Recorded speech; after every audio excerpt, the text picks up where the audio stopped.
करोतु कल्याणम् आरोग्यं धनसम्पदः लक्ष्मीः कौस्तुभपारिजातकसुरा धन्वन्तरिश्चन्द्रमा। नमस्कार, आप देख रहे हैं हमारी खास पेशकश आयुष्मान भव। मैं हूं आपके साथ नेहा दुबे। अपने इस खास कार्यक्रम के जरिए हम आप तक आयुर्वेद पद्धति के जरिए उपचार के तरीके आपको घर बैठे बताने का प्रयास करते हैं। आज हम बात करने जा रहे हैं जोड़ों के दर्द के बारे में। लगातार काम करने और थकान की वजह से हाथ, पैर, जोड़ों आदि में दर्द होना आम बात है, लेकिन अगर ये दर्द कई दिनों तक बना रहे तो शरीर में यूरिक एसिड की मात्रा में वृद्धि यानी कि हाइपरयूरिकेमिया का भी संकेत हो सकता है। दरअसल ऐसे में इसके लक्षणों की अनदेखी कई बीमारियों को भी बुलावा दे सकती है। दुनिया भर में गाउट या गठिया के मरीजों की तादाद तेजी से बढ़ रही है। आयुर्वेद में यूरिक एसिड की मात्रा को कम करने के लिए पंचकर्म विधि अपनाई जाती है। इस दौरान कई तरह की दवाइयों के साथ साथ मरीज की जीवन शैली में भी बदलाव जरूरी देखे जा सकते हैं। इस दौरान उन्हें मालिश दी जाती है। ट्रीटमेंट के आखिरी दिन खास तरह के औषधियों से बनी एक घुट्टी पिलाई जाती है जो शरीर में मौजूद सारे टॉक्सिन को बाहर निकालता है। साथ में मालिश वगैरह की भी काफी ज्यादा इसकी जरूरत होती है, उससे भी लाभ मिलता है। आयुर्वेद के जरिए जोड़ों के दर्द से निजात पाने के उपायों के बारे में बताने के लिए आज हमारे साथ बेहद ही खास मेहमान मौजूद है। आयुर्वेद विशेषज्ञ डॉक्टर अनुराग गुप्ता जी हमारे साथ मौजूद है। आयुर्वेद विशेषज्ञ अनुराग गुप्ता जी, आपका बहुत स्वागत है हमारे खास कार्यक्रम में। अगर आप भी हमारे इस खास कार्यक्रम का हिस्सा बनना चाहते हैं और जोड़ों के दर्द का इलाज जानना चाहते हैं तो आप भी इस खास कार्यक्रम के माध्यम से हमारे साथ जुड़ सकते हैं और अपना सवाल पूछ सकते हैं। फोन लाइंस खोल चुके हैं, आप बने रहिए हमारे साथ, देखते रहिए आयुष्मान भव। और सबसे पहला सवाल मेरा अनुराग जी आपसे यही है, जोड़ों के दर्द पर आयुर्वेद के क्या विचार है, क्या होते हैं ये जोड़ों के दर्द, और खास तौर पर सर्दियों में ये जोड़ों के जो दर्द है वो और ज्यादा बड़ा रूप ले लेते हैं। सबसे पहले हमें ये बताइए कि आयुर्वेद के क्या विचार है जोड़ों के दर्द के बारे में। नेहा जी, सिंपली मैं आयुर्वेद के बारे में कहना चाहूंगा कि जैसा आयुर्वेद का नाम है, आयुर्वेद आयुषोवेद आयुर्वेद, मतलब आयु को मैक्सिमम यूटिलाइज करने के लिए जो तरीका है वो आयुर्वेद है। तो लाइफ कितनी आसान हो, रोज मेरी पीठ में दर्द है, मेरे जोड़ों में दर्द है, मेरे हाथ पैरों में दर्द है, मेरे गर्दन में दर्द है, नो डाउट मैं अपना काम नहीं कर पाऊंगा या कर पाऊंगी। तो आयुर्वेद इन्हीं सारी चीजों को, लाइफ को कैसे आसान बनाना है उन पे काम करता है। जो सबसे पहले आयुर्वेद काम करता है कि जीवन शैली को कैसे सुधारा जाए जिससे रोगों का शरीर में वास हो ही ना, और इनकेस रोगों का शरीर में वास हो गया है तो उनको शरीर से कैसे निकाला जाए। यही आयुर्वेद का एक मोटो रहता है। तो रोगों को शरीर में प्रवेश ना करने दिया जाए, उसके लिए जो त्रिदोष है उनको बैलेंस में रखना जरूरी है, उनका साम्य अवस्था में रखना जरूरी है। तो अपना आहार विहार इस प्रकार से रखना है जिससे आपकी दोष मेंटेन्ड अवस्था में रहे, साम्य अवस्था में रहे। बेसिकली इसका रीजन क्या रहता है, जोड़ों के दर्द की वजह क्या रहती है, क्यों होता है ये जोड़ों में दर्द? कई कारण हो सकते हैं, जैसे आपने शुरुआत में इस्तेमाल किया यूरिक एसिड का डिपोजिशन, ये कारण हो सकता है, लेकिन ये कारण छोटा कारण है। इससे ज्यादा बड़ा कारण है कि आपकी हड्डियां घिसना शुरू हो गई हैं, जोड़ों के बीच में जो कार्टिलेज है वो खत्म हो गया है, जिसको ग्रीस कहते हैं वो खत्म हो गया है। इसकी वजह से रबिंग हो रही है और रबिंग होने की वजह से पेन हो रहा है। तो कहीं ना कहीं हमें जो काम करने की जरूरत है, इस चीज पर काम करने की जरूरत है कि वो हड्डियों की हेल्थ मेंटेन रहे, जिससे जो कार्टिलेज है वो कम घिसे, या फिर घिसना शुरू हो गया है तो कम तरीके से उसको मैनेज किया जाए जिससे वो घिसने की टेंडेंसी उसकी कम हो। कभी कभी जोड़ों में से आवाज आना, कट की आवाज आना, ये क्या संकेत देते हैं? इसको बहुत सारे लोगों में नेचुरली आवाज आती है, लेकिन अधिकतर लोगों में नहीं आती। जिन लोगों को आवाज आ रही है उनके लिए ये एक मैसेज है कि उनकी हड्डियों में जो चिकनाई है वो खत्म होना शुरू हो गई है और इस वजह से उनको आवाज आना शुरू हुई है। इसको बेसिकली आयुर्वेद में संधिवात कहा जाता है। उसको आप ओस्टियोआर्थराइटिस से जोड़ सकते हैं। जी, ठीक है डॉक्टर अनुराग गुप्ता, माना ये भी चाहता है कि यूरिक एसिड बढ़ने से और जोड़ों में सूजन और दर्द होता है। आयुर्वेद के मुताबिक शरीर में यूरिक एसिड को कैसे कम किया जाए?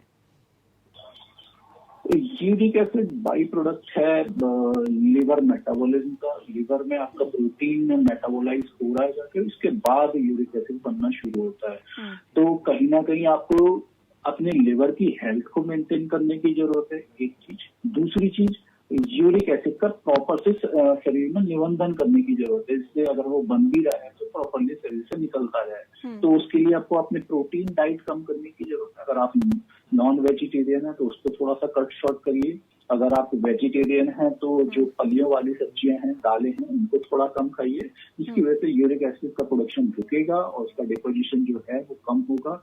लिवर की हेल्थ सुधरेगी तो अपने आप ही ये जिसे हम वात रक्त कहते हैं, वात रक्त को मैनेज कर पाएंगे।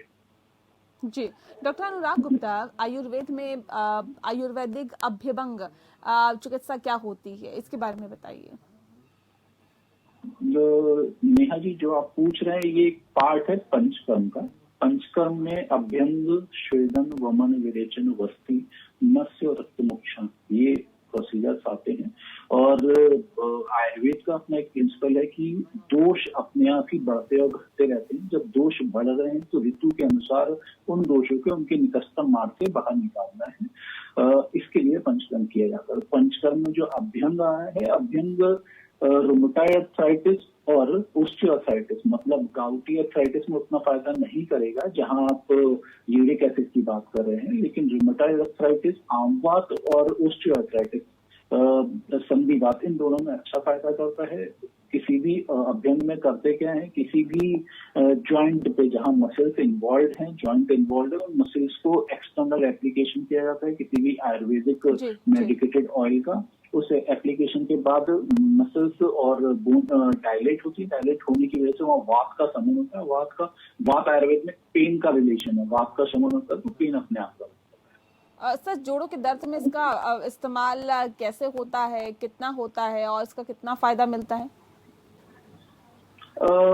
ये एक चिकित्सक का ज्यादा अच्छा भी हो सकता है। मतलब कोई चिकित्सक किसी मरीज को अगर समस्या है तो वो किसी चिकित्सक से अपनी मिले जाकर के वो डायग्नोस करके ज्यादा अच्छे से बताएगा कि सिर्फ औषधियों से ठीक हो सकता है या फिर अभ्यंग शोधन की भी आवश्यकता है, या फिर जानुवस्ती, पंचकर्म का एक और प्रोसीजर होता है जो स्पेसिफिकली घुटनों के लिए या फिर रीढ़ की हड्डी के लिए या फिर गर्दन की हड्डी के में जो ओस्टियोआर्थराइटिस हो रहा है, डिजनरेशन हो रहा है बोन्स का, उसके लिए इस्तेमाल किया जाता है। तो ये आयुर्वेद चिकित्सक से पूछें तो वो अच्छे से गाइड करेंगे कि मुझे सिर्फ औषधि की जरूरत है या फिर पंचकर्म भी करना पड़ेगा, तो दोनों की कॉम्बिनेशन करने की आवश्यकता है। आयुर्वेद में जोड़ों के दर्द के साथ ही मरीजों के लिए स्वेदन चिकित्सा क्या होती है? इस स्वेदन चिकित्सा के बारे में। स्वेदन जैसा नाम ही बता रहा है ना, स्वेदन का मतलब है स्टीम करना। मतलब आपने किसी काढ़े को किसी स्टीमर में रखा, काढ़े के जो औषधीय तत्व थे वो उसकी स्टीम में आ गए। वो स्टीम जो आपने अभ्यंग किया, अभ्यंग के बाद जो मसल डायलेट हुई है, स्टीम में जाकर के उस डायलेटेशन को और ज्यादा बढ़ाया और वो ऑयल एब्जॉर्ब हो गया। साथ साथ वो मेडिकेटेड काढ़ा जो था उसके भी जो औषधि गुण थे वो एब्जॉर्ब हुए। इसकी वजह से अपने आप ही पेन कम होना शुरू हो गया। तो स्वेदन और अभ्यंग और स्वेदन एक साथ ही किए जाते हैं। पहले अभ्यंग किया जाता है, उसके बाद ही स्वेदन किया जाता है। स्वेदन का मतलब सिर्फ एक स्टीम से है, जो एक मेडिकेटेड स्टीम इस्तेमाल की जा रही है किसी काढ़े के थ्रू, उसका इस्तेमाल किया जाता है। जी, जोड़ों के दर्द होने पर क्या कुछ सावधानियां बरतनी चाहिए, इस बारे में भी मैं आपसे बात करूंगी, लेकिन सबसे पहले मुझे ये भी बताइए अनुराग जी, जोड़ों का दर्द क्या वेट बढ़ने की वजह से भी होता है? एक सिंपल सा आप ही से सवाल पूछूंगा मैं कि अगर मैंने कोई पिलर बना रखा है और उसके ऊपर एक मंजिल मुझे सैंक्शन है और उसके ऊपर 3 मंजिल बना रहा हूँ, तो पिलर पे कहीं ना कहीं जो तो वजन तो पड़ेगा ही ना। तो ऐसे ही आपके शरीर का वजन है। अगर आपकी बोन्स की या फिर घुटनों की आदत है कि वो 60 से 70 किलो वजन कैरी कर सकते हैं और आप उस पे 100 किलो 200 किलो वजन एक्स्ट्रा रख रहे हैं, तो नो डाउट उनका वियर एंड टियर फास्ट होगा और वियर टियर फास्ट होने की वजह से कहीं ना कहीं वात बढ़ेगी, क्षय ज्यादा होगा तो कहीं अपने आप होना शुरू हो जाएगा। और अगर एज के साथ कुछ चेंजेस आ रहे हैं वो चेंजेस फास्ट हो जाएंगे, इसलिए वेट मैनेज करना बहुत जरूरी है। तो क्या ये जोड़ों में दर्द जो है वो एक उम्र के साथ आता है या फिर अब कम उम्र के लोगों में भी, क्योंकि जोड़ों का दर्द अब देखने के लिए मिल रहा है, सुनने के लिए मिल रहा है, इसकी क्या बेसिकली एक वजह रहती है? मुझे इस बारे में भी बताइए, क्योंकि हमने तो इससे पहले एक उम्र के साथ सुना था कि अब अगर 50 से ऊपर है, 60 से ऊपर जो लोग हैं उनके साथ ये बेसिकली दिक्कतें रहती थी, लेकिन अब कम उम्र के लोगों को भी इस तरह की दिक्कतों से दो चार होना पड़ता है। इसकी मुख्य वजह क्या रहती है? आपने दो बातें कही, एक कम उम्र के लोगों के लिए जोड़ों में दर्द होना और एक जो एज लोग हो रहे हैं, मतलब जो अपने वृद्धावस्था की तरफ जा रहा है, उनमें जोड़ों का दर्द होना। वृद्धावस्था में एक कॉमन चीज है, क्योंकि धीरे धीरे शरीर क्षय हो रहा है, मतलब डिटोरेशन हो रहा है, तो हड्डियां भी डिटोरेट होना शुरू होगी, तो उनके केस में होना शुरू होगा। लेकिन वो अर्ली एज में आ जाए, मतलब 45 में आ गया, 40 में आ गया, 30s में आ गया, तो इसका मतलब है आपका जो खान पान है वो कहीं ना कहीं ठीक नहीं है और जोड़ों का ओवर यूज हो रहा है। मतलब आपको बताया गया है या फिर एक नॉर्मल ट्रेडिशन है कि आपको 5-6 घंटे लगातार खड़े नहीं रहना है, आपको बहुत ज्यादा वजन के साथ में टहलना नहीं है, तो ये सारी चीजें हो रही तो अर्ली एज में भी दिखाई देगा। साथ साथ खान पान, अगर हम अपनी डाइट में अच्छा घी और तेल का सेवन नहीं करते, मेरा जॉब प्रोफाइल या लाइफ प्रोफाइल ऐसा है कि मुझे बहुत ज्यादा मेहनत करनी पड़ती है, लेकिन उसके कंपैरिजन में मैं घी और तेल का अच्छा सेवन नहीं कर रहा हूँ, तो नो डाउट जैसे बॉडी का 70% पार्ट पानी है, वैसे ही फैट भी बहुत मेजर पार्ट आपकी सेल्स का बनाता है और वो फैट ही आपकी ग्रीस का या उन चीजों का काम करता है। तो अगर आप डाइट में इन चीजों में डेफिशिएंट रहेंगे तो नो डाउट जॉइंट पहले खराब होना शुरू हो जाएंगे, बात बढ़ना शुरू होगी तो पेन होना शुरू हो जाएगा। डिटोरेशन एज के साथ अपने आप होता, लेकिन एज से पहले डिटोरेशन मेनली डाइट और ओवर यूज होता है जॉइंट्स की वजह से, इसको लाइफ स्टाइल डिसऑर्डर आप कह सकते हैं, उसकी वजह से। बिल्कुल, तो जाहिर तौर पर इसकी भी काफ़ी सारी वजह हैं, जिस बात का जिक्र अभी डॉक्टर अनुराग हमें लगातार बता रहे हैं। इनसे हम बातचीत लगातार जारी रखेंगे और बात इसकी भी होगी कि आखिर दर्द ना हो, जोड़ों का दर्द ना हो, इसके लिए क्या कुछ सावधानी बरतनी चाहिए और आखिर क्या करें क्या ना करें, क्या कुछ आप अपने भोजन में शामिल करें, किन चीज़ों का आपने परहेज करना है, इस बारे में भी हम आपसे जानेंगे। डॉक्टर साहब लगातार हमारे साथ जुड़े हुए हैं। डॉक्टर साहब, आपसे ये भी समझना चाहेंगे कि जोड़ों के दर्द होने पर क्या कुछ सावधानियां बरतनी चाहिए, क्या करें और क्या ना करें?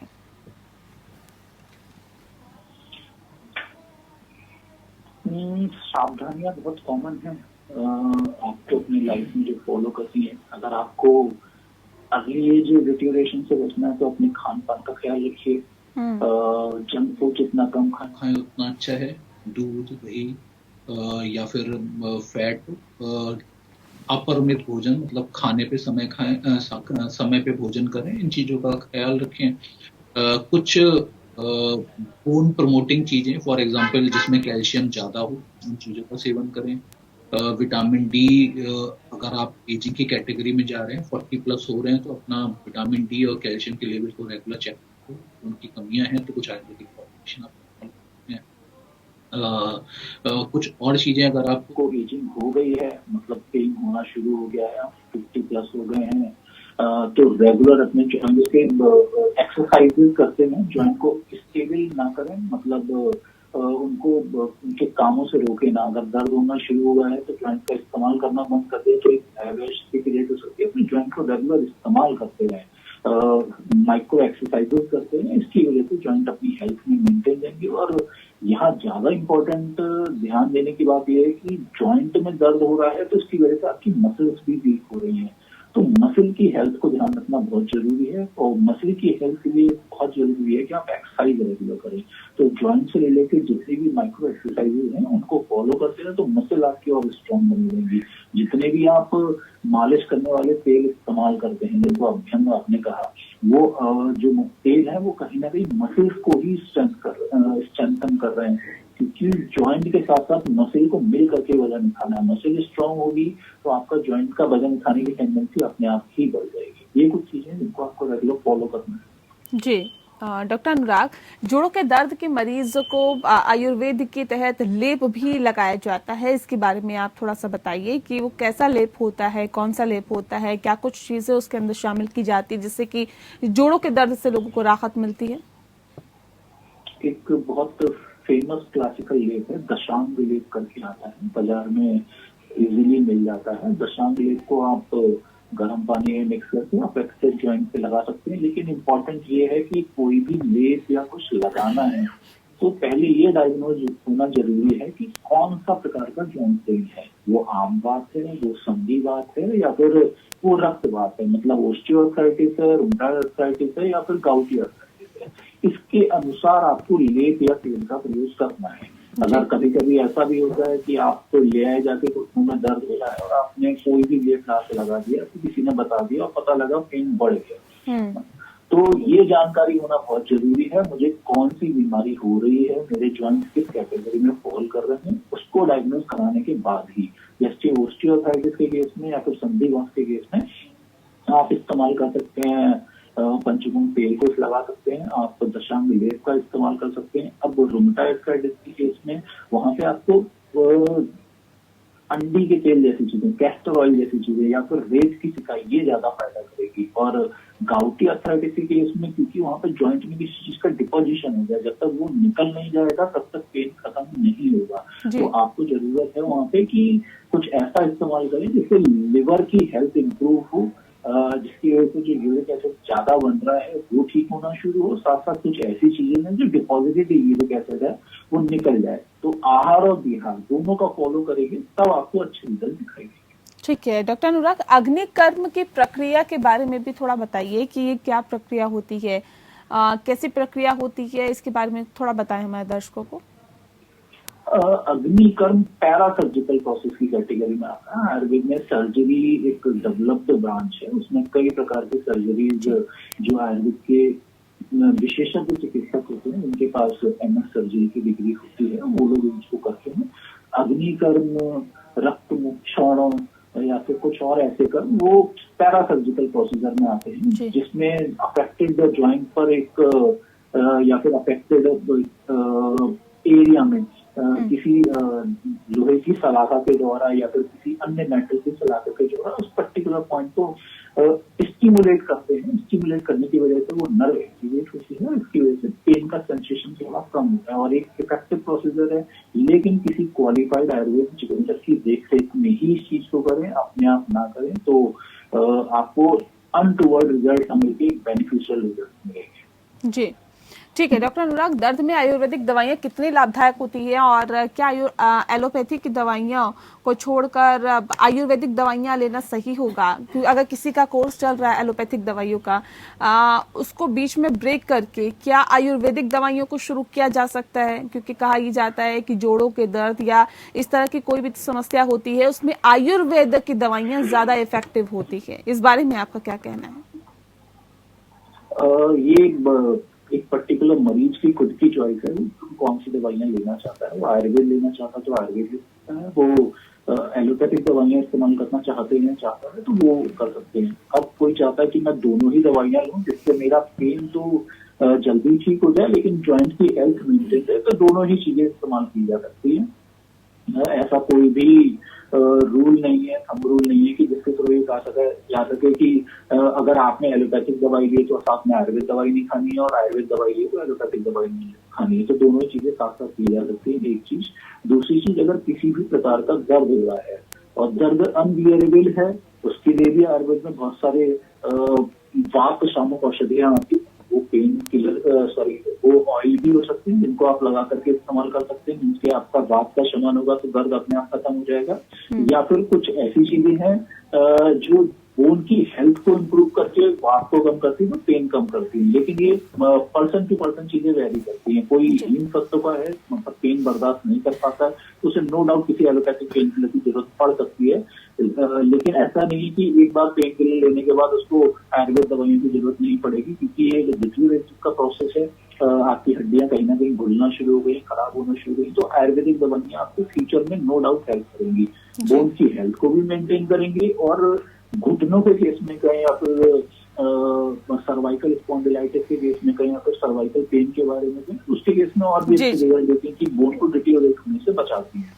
बिल्कुल तो हड्डियों को अच्छा रखना बहुत ज़रूरी है और ऐसे में ज़रूरी है संतुलित आहार आप लें ताकि आप अपने शरीर को बेहतर रख पाएं, अपनी हड्डियों को बेहतर रख पाएं, स्वस्थ रख पाएं। बहरहाल बहुत शुक्रिया आपका डॉक्टर अनुराग गुप्ता जी, आपने इस बीच हमारे साथ जुड़े और बहुत विस्तार से आपने जोड़ों के दर्द के बारे में जानकारी दी, बताया कि आखिर क्या वजह जोड़ों के दर्द की रहती है, कैसे आप इससे निजात पा सकते हैं और अगर आपको जोड़ों का दर्द है तो आप अपने आहार को कैसे बदल सकते हैं, कैसे आप समय पर भोजन कर सकते हैं और उसके साथ साथ भोजन में क्या कुछ ऐड कर सकते हैं जिससे कि आप जोड़ों के दर्द से बाहर निकल सके। इसी के साथ आयुष्मान भव में इतना ही, मुझे दीजिए इजाजत, नमस्कार। करोतु कल्याणम् आरोग्यं धनसम्पदः लक्ष्मीः कौस्तुभपारिजातकसुरा धन्वन्तरिश्चन्द्रमा।